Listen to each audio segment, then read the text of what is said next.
자, 기한인데 일단 조건과 좀 구별하셔야 될 게, 기한은요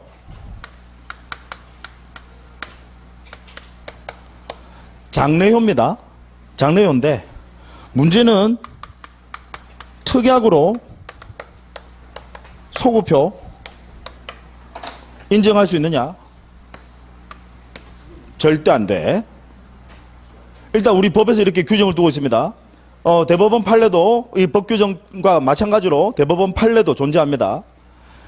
조건은 특약으로 소급효 인정할 수 있습니까? 없습니까? 조건은 있어요. 근데 기한은 개념 용어상 기한이란 것은 반드시 도래한 때 그때 효력이 발생하는 거야.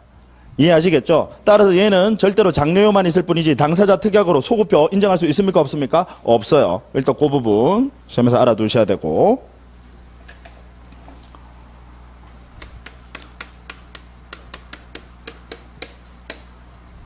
자, 그 다음 기한의 이익.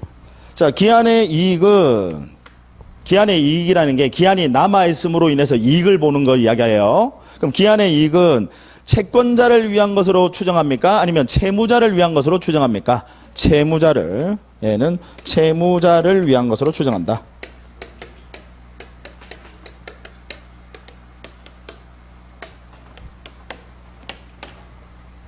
기한이 남아있으면 채무자에게 유리하다 이 말이죠.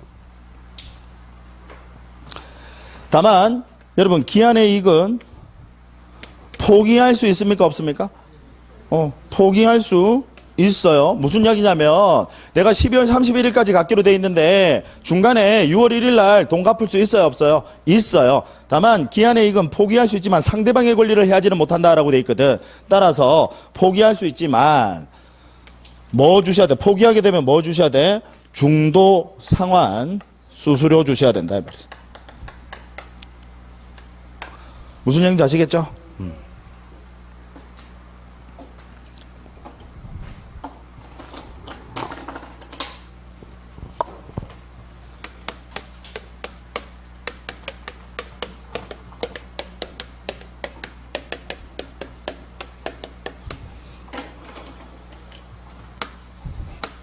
예, 중요해요. 기한이익 상실 특약. 자, 여러분 한번 칠판을 보세요. 갑이라는 사람이 있고요. 을이라는 사람이 있습니다. 자, 얘가 돈을 빌리고자 합니다. 채무자고요. 그다음 을이 채권자인데 갑이라는 사람이 일반 우리 가계대출을 받으려고 하니까 DSR 때문에 얘가 대출이 안 나와.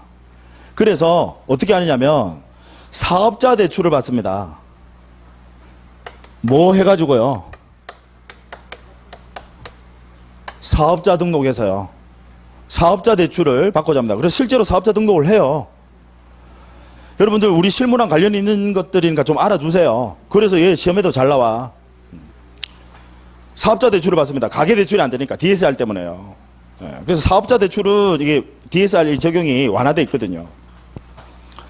자, 그래서 대출을 받는데 문제는 이 대출을 하면서 서로 간에 특약을 합니다.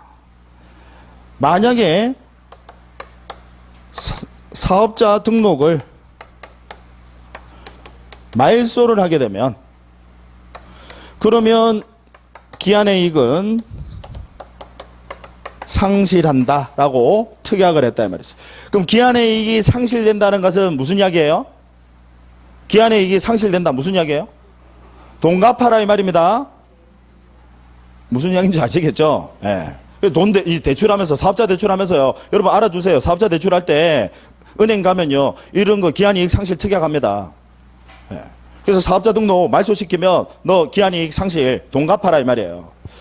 자, 근데 문제는 이 기한이익 상실 특약을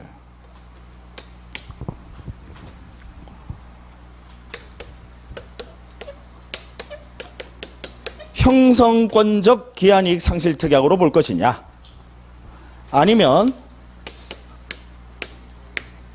정지조건부 기한이익 상실 특약으로 볼 것이냐. 이게 이제 문제가 돼서 대법원까지 올라갔습니다. 무슨 이야기냐면 형성권적 기한이익 상실특약이라고 하는 것은 자, 얘가 예를 들어서 사업자 등록을 말소를 했어요. 사업자 등록 말소하게 되면 돈 갚게 하기 위해서 은행이 채권자가요, 갑한테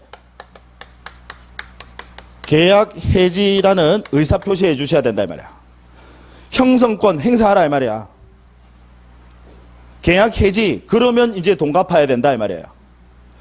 그러면 정지조건부 기한이익 상실특약은 얘는 아까 의사 표시 해 주셔야 되는 거다 그죠? 얘는 의사 표시 해 주셔야 되는 거고. 그럼 정지조건부 기한이익 상실특약은 뭐냐면 사업자 등록이 말소라는 이 조건이 성취가 되면 바로 해지의 의사표시 없이 바로 계약이 해지돼서 돈 갚는 거 이야기하는 거예요. 즉 얘는 채권자가 별도로 의사표시 할 필요 있습니까 없습니까? 없어요. 무슨 이야기인지 아시겠죠? 다시 형성권적 기한이익 상실특약이라고 하는 것은 사업자 등록을 말소를 하게 되면 바로 기한이익이 상실되긴 하는데 다만 을이 채권자가요 채무자에게 해지의 의사표시라는 통지를 해주는 절차를 거치셔야 된다 이 말이지. 그리고 얘가 만약에 이제 그럴 수도 있잖아요. 채권자가 보니까 다른 방법으로도 충분히 또 대출이 할 수 있겠네. 그러면 해지의 의사표시를 안 할 수도 있잖아요. 지금 무슨 이야기인지 아시겠죠? 그런데 정지조건부 기한이익 상실특약으로 보게 되면 무조건 사업자 등록 말소하면 계약이 해지가 돼버린 거야.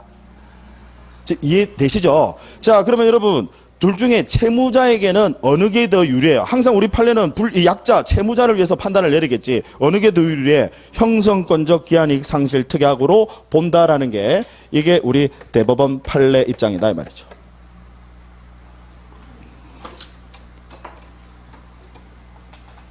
교재 통해서 한번 확인해 보죠. 42페이지 보세요.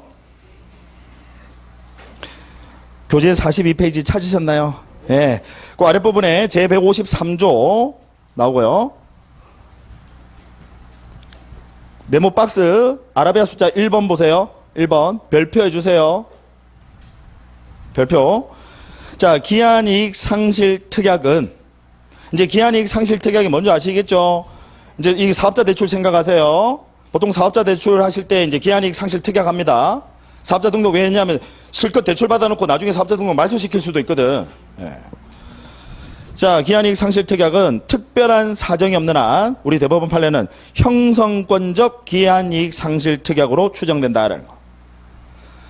옆에 해설에 친절하게 적어뒀죠. 정지조건부 기한이익 상실특약으로 보는 거 아니다라는 거. 왜냐하면 채무자에게는 형성권적 기한이익 상실특약으로 보는 게 유리해. 이해되셨죠? 네. 됐고.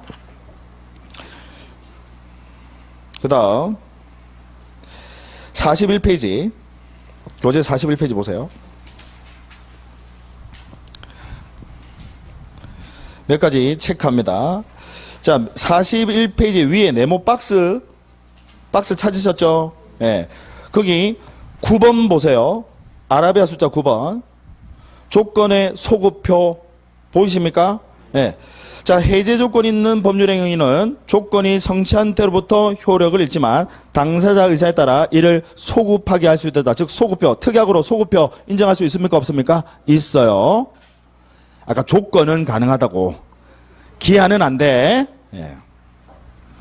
그 다음 그 밑에 양가로 10번 보세요. 단독행위에도 조건을 붙일 수 있는지 여부. 그래서 내용 보시면 단독행위에는 원칙적으로는 조건을 붙일 수 없습니다. 그 부분도 체크해 두셔야 돼. 단독행위에는 원칙적으로 조건을 붙일 수 없다. 왜? 단독행위는 혼자서 의사표시하는 건데 여기다가 조건을 붙이게 되면 법적 안정성에 심각한 위해가 초래가 됩니다. 그래서 단독행위에는 조건을 붙일 수 없지만 계속 이어서 다만 상대방에게 이익만 주는 오로지 단독행위인데 상대방에게 이익만 주는 게 있어요. 그 대표적인 게 뭐죠? 유증. 그러니까 유증과 채무면제. 채무면제도 역시 상대방에게 이익을 준다 그죠? 그래서 얘는 상대방의 동의가 있으면 조건을 붙일 수 있다를.